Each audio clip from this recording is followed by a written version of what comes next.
novel. Sorry. See you. How many of you do I have to kill? 737D has arrived, and with the post-TI patch also came some sweeping changes to the heroes associated with it. This has shuffled the top of the pecking order quite significantly, with one winner being very clear due to his ongoing performance in the patch so far: Bounty Hunter.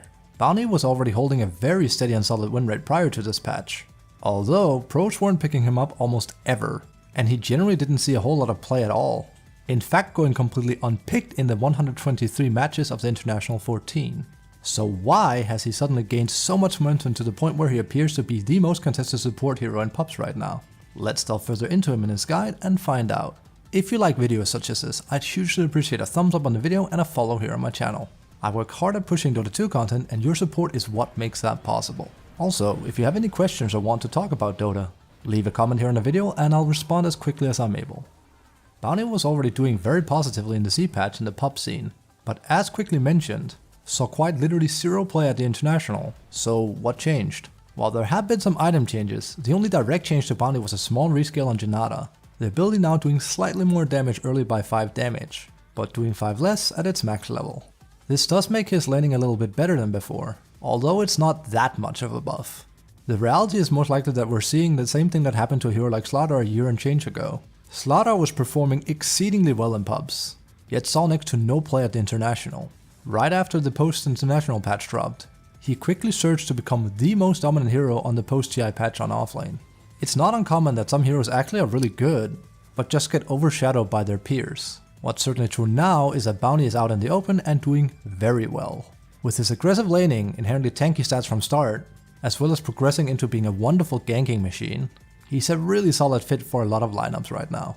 When he's ahead, he rewards the team with even more gold due to the way his track works, which can allow him and his team to run away with the game completely.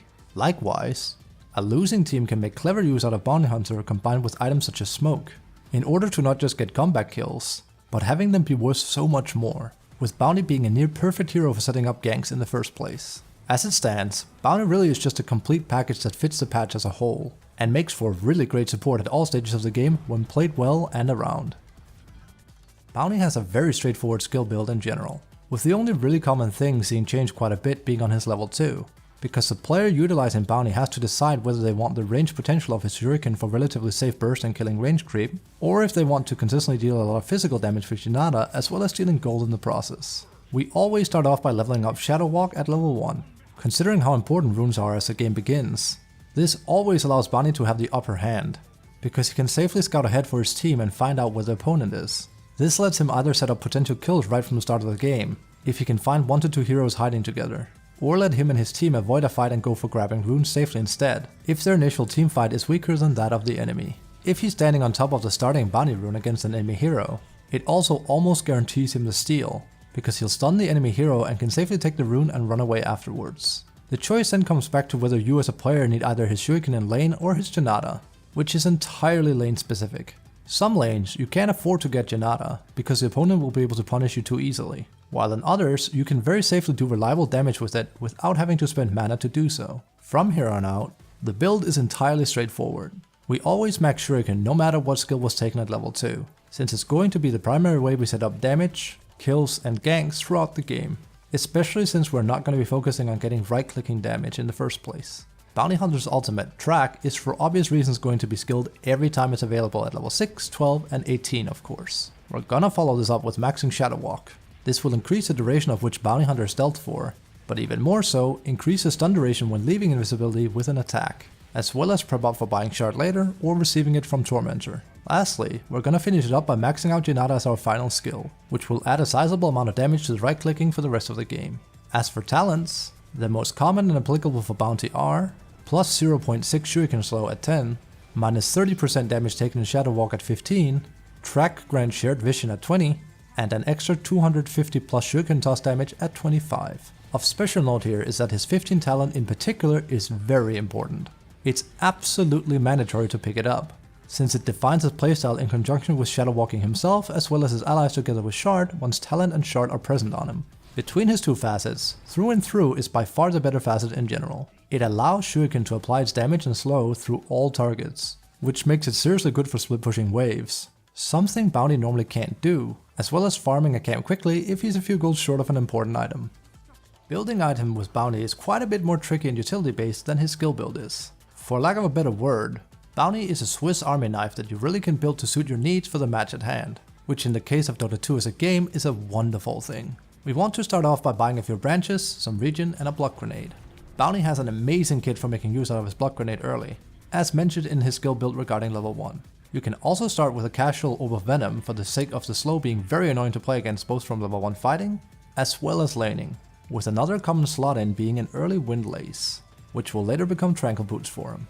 There are effectively 3 items you should be looking out for in particular on Bounty Hunter, with all 3 of them being entirely viable in their own way, so their application and usefulness comes down to the choice of you as a player, and which item will help the most in the given matchup you find yourself in. All of these items have an upgrade path associated with them, and can be built alongside one another. The first item of choice is that of Urn of Shadows, upgrading into Spirit Vessel later. Urn is a wonderful fit on Bounty, because it'll net him some extra damage for acquiring kills or when dying, on account of now getting charges on every death. With his kit being focused around trying to nab kills with his allies in combination with his ultimate, he's one of the best heroes at racking up stacks on an urn. This is only amplified by the fact that Vessel was buffed alongside Bounty in this patch, having had its healing reduction increased by 10%, as well as the before-mentioned charges on death. The item exceeds at making the life just a bit more miserable for those annoying, tanky offlaners in particular. Next item of recommendation goes out to an early Drum of Endurance, which was already a fairly common acquisition for a lot of support heroes. With Bounty sneaking in on his opponents and setting up ganks, he's in the perfect spot for boosting allies' attack speed alongside himself, making kills that much more likely, with the added benefit of also adding a lot more pressure to tower pushes. Drums can also be upgraded into Boots of Bearing later, which is a natural slot in for Bounty Hunter on account of Tranquils being his go-to boots as an early item, giving him infinite charges so that he can drum away in teamfights and pushes, with the added benefit of countering annoying slows such as Takira's Dual Breath or Invoker's Ice Wall, just to name a few. The last big mention goes out to the defining item of the previous patch, which very much still is insanely relevant, which is none other than Pavis, naturally upgrading into Solar Crest later. Pavis and Solar Crest are near perfect support items because they're very easily acquirable, especially for a hero such as Bounty Hunter that get a lot more gold for kills. You're now able to boost one of your cores for the remainder of the game during fights and pushes, doubling as a hefty shield for yourself if you have to run away and survive, making you that much more annoying to deal with. Special mention goes to Bounty Hunter's Shard. Briefly mentioned before, but it's absolutely mandatory that you acquire this shard by the time you have level 15 on Bounty Hunter, either by having you and your team kill Tormentor and getting lucky on the 50-50 roll, or by purchasing it yourself. You'll be adding a 30% flat reduction to yourself and your allies near constantly, which is absolutely busted, and it's going to see some nerfs coming into the next patch for certain, so be sure to make use out of it while it's still this good.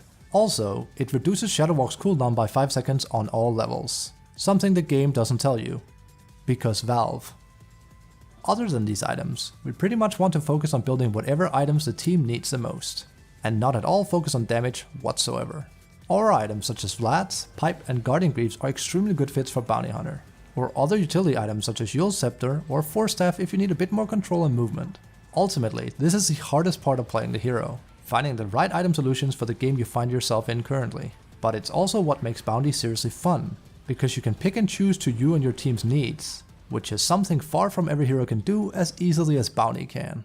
Bounty Hunter's playstyle can best be summarized as that of a ganker, much akin to a hero such as Nyx Assassin. His entire style of play revolves around his ultimate, and how it quickly allows him to ramp up a large amount of gold for himself, but also that of his teammates. This in turn allows him to acquire the items he wants at a scary pace compared to most other supports, because he gets rewarded so much more for successful aggression plays against his opponents, due to the inherent increase in gold. With this in mind, it's important that we get to level 6 in a timely manner, and try to get as many kills set up and be successful as possible, because it's going to fuel our offense and allow us to completely take over the game. When laning, make sure to be as annoying as possible. Bounty has a very tanky start, with a solid amount of HP regen and a scary amount of starting armor, at a hilariously high 8.5 at level 1 without any items. This in turn is what allows him to very greedily apply damage with either Jinata or Shuriken early, as well as being a complete nuisance as either a position 4 or 5 support. He can be very hard to trade blows with. In conjunction with his stealth, This very often allows you free access to stop the enemy support from pulling or even stacking, since you reliably can block with your own body because you're invisible. Be sure to make the most out of pulling as well.